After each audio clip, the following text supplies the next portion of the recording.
Hi, you're in class with Dr. T. Today I'll be discussing race as a floating signifier, historical shifts and social hierarchies. The concept of race as a floating signifier, as articulated by the cultural theorist Stuart Hall, highlights its fluid and context-dependent nature. Throughout history, the meaning and significance of race have evolved, shaped by various social, political, and economic factors. The idea of race is fluid and never fixed. Let me repeat that. The idea of race is fluid and never fixed. The modern evolution of race as a floating signifier, starting from the social hierarchies of medieval Europe, continued through the colonial era and the transatlantic slave trade. Shift again to scientific racism of the 19th century and the rise of nation states. And then racial ideologies shift again in the 20th century, and until this day, the legacies of racial hierarchies are enduring. During the Middle Ages, European society was characterized by rigid social hierarchies based on blood purity and divine selection. Nobility and royalty were believed to be chosen by God, their status justified by their quote-unquote pure bloodlines. This concept of purity of blood, limpieza de sangre in Spanish, was a marker of social status and a means of maintaining power within a select group. The aristocracy's privileges were seen as divinely ordained, and social mobility was limited. Commoners, serfs, and peasants occupied the lower strata, with little opportunity to alter their social standings. And by the way, that is 90% of the population, right? Commoners, serfs, and peasants. This rigid social order was reinforced by religious doctrine and societal norms.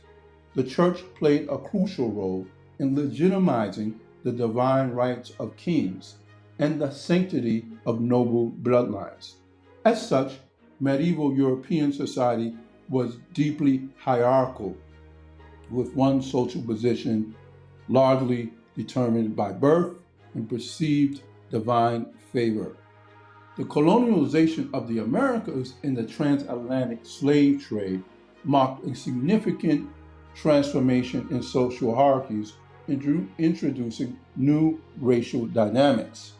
Remember, limpieza de sangre, or purity of blood, was a concept that emerged in Spain and Portugal during the late medieval and early modern periods, particularly in response to the Reconquista, a period in which, from the 7th century up until 1492, Muslims controlled Spain and Portugal. After 1492, there was, or I should say before 1492, there was a century-long campaign aimed to reclaim Iberian territories from Muslim rule. So this limpieza de sangre referred to the preservation of quote-unquote pure Christian bloodlines free from Muslim, Jewish, or converso, that is to say, converted Jews and Muslims ancestry, right? So even if you converted, you were not really a true Christian in this time period. After the Reconquista, this concept was institutionalized to maintain religious and cultural homogeneity. The Catholic Church and the Spanish and Portuguese monarchies implemented statutes that restricted the rights and social mobility of those with non-Christian ancestry. These laws ensured that positions of power in government, the military, and the church were reserved for those with quote-unquote untainted Christian heritage, reflecting reactionary measures to maintain social order and control. The concept was transported to the Americas during the colonial period, influencing social hierarchies and racial classifications. In the Spanish colonies, the caste system categorized people on their racial purity, the so-called las castas, placing those of pure Spanish blood at the top and those with indigenous, African, or mixed ancestry lower in the hierarchy. That's right, there was a racial hierarchy. This system justified the exclusion of non-Europeans from power and perpetuated colonial control. Similarly, in Portuguese colonies like Brazil, socio-racial classifications established distinctions among whites, indigenous people, and African slaves. Reflecting limpieza de sangre, limpieza de sangre also influenced broader European practices, providing a precedent for racial and religious purity laws in other countries. This concept laid an early foundation for institutionalized discrimination, seen later in laws like the Nazis' racial purity laws and the social discrimination against other quote unquote non-whites. European colonizers imposed their social structures on indigenous populations, creating complex systems of racial classification. For instance, the Spanish casta system or caste system in colonial Latin America characterized individuals based on their ancestry with terms like mestizo, mulatto, and zambo, reflecting various combinations of European, African, and indigenous heritage. The transatlantic slave trade really was the impetus of these entrenched racial hierarchies. By associating Blackness with enslavement and inferiority, Africans who were forcibly transported to the Americas were subjected to brutal exploitation. This racial ideology justified the dehumanization and subjugation of people of African ancestry, marking a shift from religious to racial justifications to justify social hierarchies, right? Race became a central signifier of one's social status and rights with profound and lasting implications. So it's at this point that race becomes central in understanding how these hierarchies would work. And particularly ideas of anti-Blackness were at the forefront. In the 19th century, the understanding of race underwent another transformation with the rise of quote-unquote scientific racism, or I should say pseudo-scientific racism, because these ideas were not scientific. So pseudo-scientific theories such as phrenology and craniometry sought to establish a biological basis for racial difference. These theories claim to provide empirical evidence of the superiority of certain races over others, reinforcing existing social hierarchies, using quote-unquote science to legitimize these ideas. But again, these ideas were bogus.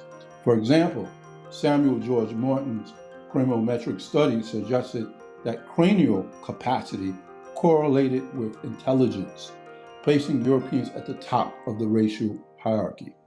This period also saw the emergence of nation states, which used racial ideologies to define national identities and justify colonial expansions. Here, I'm thinking about Western European countries that would go into basically all non-European countries and colonize them, first in Latin America, later in Africa and Asia. The notion of a homogeneous national identity often excluded racial and ethnic minorities, reinforcing social hierarchies based on race. This intersection of race, science, and nationalism laid the groundwork for the extreme ideologies that would emerge in the 20th century, and the disenfranchisement reflecting a deeply entrenched racial hierarchy. The rise of fascism in the early 20th century represented the zenith of racial hierarchies, justified through the pseudoscience. The Nazi regime in Germany, fascist Italy, and Imperial Japan all promoted racial, quote unquote, superiority of superior and inferior races as central tenets of their ideologies. The Holocaust, driven by the Nazi pursuit of Aryan purity, exemplifies the horrific consequences of these racial ideologies. The death and horror of the Holocaust, which millions and millions of Jews were killed. However, these ideas were not confined to fascist regimes. The United States and other first world countries also maintained racial hierarchies through segregation, colonialism, and discriminatory practices. For instance, Jim Crow laws in the U.S. enforced racial segregation. After World War II, the atrocities committed in the name of racial purity led to the widespread rejection of eugenics in formal racial hierarchies, right? So pseudo-scientific racism was no longer in vogue. And the United Nations and other groups fought against these ideas.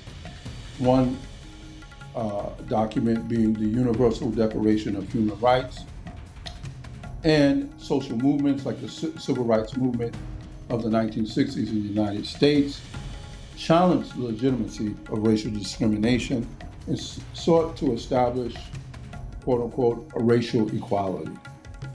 Despite this progress, race remains a floating signifier, continuously reshaped by social, political, and economic forces. Contemporary racial hierarchies manifest in systematic inequalities, institutional racism, and cultural stereotypes. Though scientifically discredited, the belief in biological distinct races continues to influence social dynamics and perceptions. For instance, disparities in education, employment, healthcare often reflect underlying racial biases and structural inequalities. The concept of race as a floating signifier underscores its fluid and contextual nature, right? It never being fixed, it's changing over time. From the medieval notions of blood, purity, and divine favor to the scientific racism of the 19th century and the pseudo-scientific justification of fascism, race has been used to construct and reinforce social hierarchies. While overt racial ideologies have been challenged and discredited, the underlying structures and prejudice persist.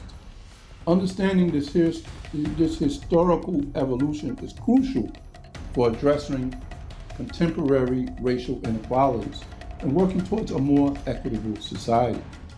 In the end, race is a social construct and has been used and continues to be used to justify or maintain social inequality in many different ways.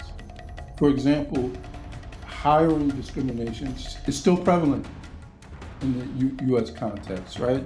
Police brutality is still prevalent in the United States. The United States is still overwhelmingly a segregated society. People of quote unquote different races still overwhelmingly live in different neighborhoods or socialize separately. In other words, we still have a lot of work to do. Do we live in a colorblind racist society today? Some believe that. Do you? Please comment and contribute to the discussion. Also, please hit like and ring the bell. Thank you.